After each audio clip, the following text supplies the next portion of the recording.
देश के सम्माननीय यशस्वी और जयस्वी प्रधानमंत्री जी आदरणीय नरेंद्र जी मोदी, हमारे उत्तर प्रदेश के सम्माननीय मुख्यमंत्री जी श्रीमान योगी जी, राज्यपाल महोदया, मंचस्थ सभी मान्यवर, उपस्थित सज्जन, माता भगिनी, आज हम सबके लिए एक सार्थकता का दिवस है। इतने लोगों ने सपना देखा, इतने लोगों ने प्रयास किए, इतने लोगों ने अपने प्राण अर्पण किए। आज उनकी स्वर्गस्थ आत्मा तृप्त हुई होगी। आज वास्तव में अशोक जी को वहां शांति मिली होगी।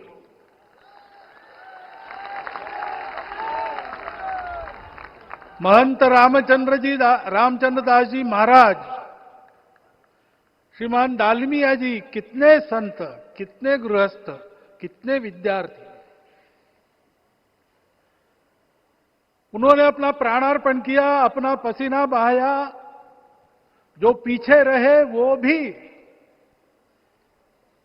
रोज ये इच्छा मन में व्यक्त करते रहे कि मंदिर बनेगा बनेगा, बन गया। और आज उस मंदिर निर्माण की शास्त्रीय प्रक्रिया पूर्ण हो गई, ध्वजारोहण हो गया। राम राज्य का ध्वज जो कभी अयोध्या में फहराता था और संपूर्ण विश्व में अपने आलोक से सुख शांति प्रदान करता था, वो ध्वज आज फिर से नीचे से ऊपर चढ़ता हुआ और अपने शिखर पर विराजमान होता हुआ हमने अपनी आंखों से देखा है, इसी देह में देखा है। ध्वज प्रतीक होता है। इतना ऊंचा ध्वज चढ़ाना कितना समय लगा आप जानते हैं। मंदिर बनने में भी समय लगा। 500 साल छोड़े तो भी 30 साल तो लगे ही। उस मंदिर के रूप में हमने कुछ तत्वों को ऊपर पहुंचाया है।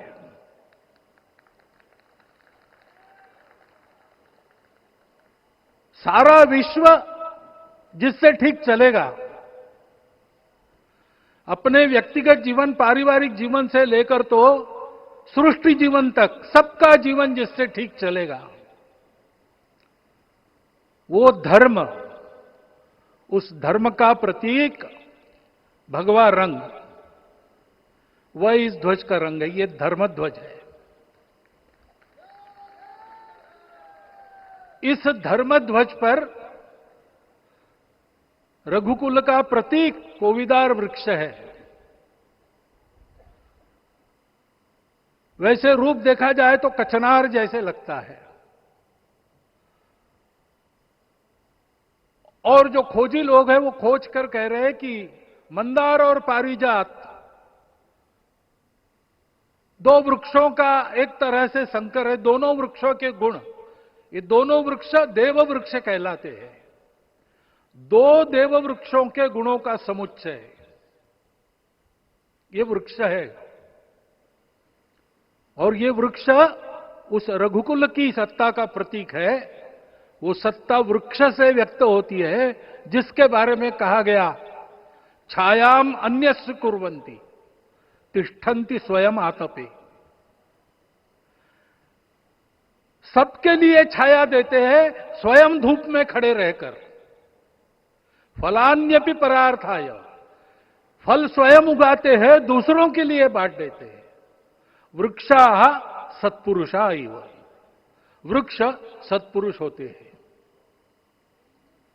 और कचनार के गुण औषधि भी है। कचनार के वृक्ष का अन्न में भी उपयोग है। सब प्रकार से उपयोगी इस वृक्ष का प्रतीक हमने लगाया है। धर्म जीवन ऐसा जीवन होता है, और ये जीवन जीना है, उस जीवन की प्रतिष्ठा करनी है, इस जीवन का झंडा शिखर तक पहुंचाना है। चाहे जितनी प्रतिकूलता हो, चाहे जितनी कठिनाइयां हो, साधनहीनता हो, सारी दुनिया स्वार्थ में बहती होगी, लेकिन हमारा संकल्प है।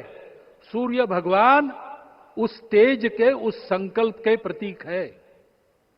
उनके रथ का एक ही चक्र है। 4 चाक वाली गाड़ियां भी एक्सीडेंट करती है तो एक चक्र चलाना है, और रास्ता खराब भी नहीं, रास्ता है ही नहीं। अधांतर में चलो रथस्य एकम चक्रम। रथ चलाने के लिए 7-7 घोड़े, उनको नियंत्रण करने के लिए सांपों के लगाम है, और रास्ता नहीं है, और सारथी जो है उसके पैर नहीं है। ऐसी गाड़ी चल सकती है क्या? कंप्यूटर में डाटा डालेंगे, कहेंगे नहीं चलेगी। लेकिन बिना थके रोज पूरब से पश्चिम जाना आना सूरज भगवान कर रहे हैं, क्योंकि कार्य की सिद्धि स्वत्व के भरोसे होती है। हिंदू समाज ने लगातार 500 साल और बाद के दीर्घ आंदोलन में अपने इस स्वत्व को सिद्ध किया, और रामलला आ गए, मंदिर बन गया। यही बात सत्य पर आधारित धर्म, सत्य जो प्रतिनिधित्व होता है ओंकार से, वो सारी दुनिया को देने वाला भारत हमको खड़ा करना है।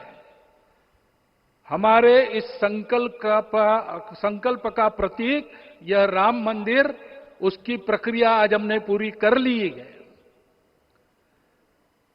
यह धर्म, यह ज्ञान, यह छाया, यह सुफल संपूर्ण दुनिया में बांटने वाला भारतवर्ष खड़ा करने का काम अपना शुरू हो गया है।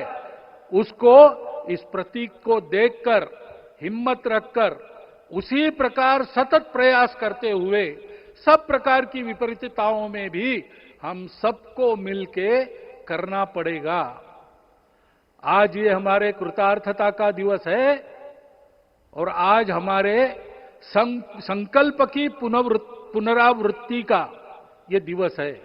वो संकल्प हमको हमारे पूर्वजों ने दिया है। एतद् देश प्रसूतस्य सकाशाद अग्र जन्मनात्। इस देश के जन्मे हुए अग्र जन्मना है, सबसे प्राचीन है, इसलिए बड़े भाई है। वो ऐसा जीवन जिए कि स्वम स्वम चरित्रम शिक्षेरन पृथिव्याम सर्वमानवा। पृथ्वी के सर्व मानव अपने अपने चरित्र की शिक्षा, जीवन की विद्या भारतवासियों से सीखे। ऐसे भारतवासियों का परम वैभव संपन्न, सर्वशक्ति संपन्न और सबके लिए खुशी बांटने वाला, शांति बांटने वाला, सबको विकास के सुफल देने वाला भारतवर्ष खड़ा करना है। ये विश्व की अपेक्षा है, हमारा कर्तव्य है। मंदिर में श्री राम लला विराजमान है, उनका नाम ले और इस कार्य की गति हम बढ़ाए। इतना एक विषय आपके सामने रखता हूं। जैसा सपना देखा था उन लोगों ने, रामदास स्वामी ने कहा था, स्वप्नी जे देखिले रात्रि ते तैसे ची हो तसे। ऐसा सपना उन्होंने देखा था, बिल्कुल वैसा। और मैं कहूं कि उन्होंने जो सपना देखा था उससे भी अधिक भव्य और अधिक सुंदर ये मंदिर बन गया है। हमारे हृदय में वो निश्चय का सृजन करे, तपस का सृजन करे, ये शुभकामना मैं आप सबको देता हूं और मेरे शब्दों को विराम देता हूं।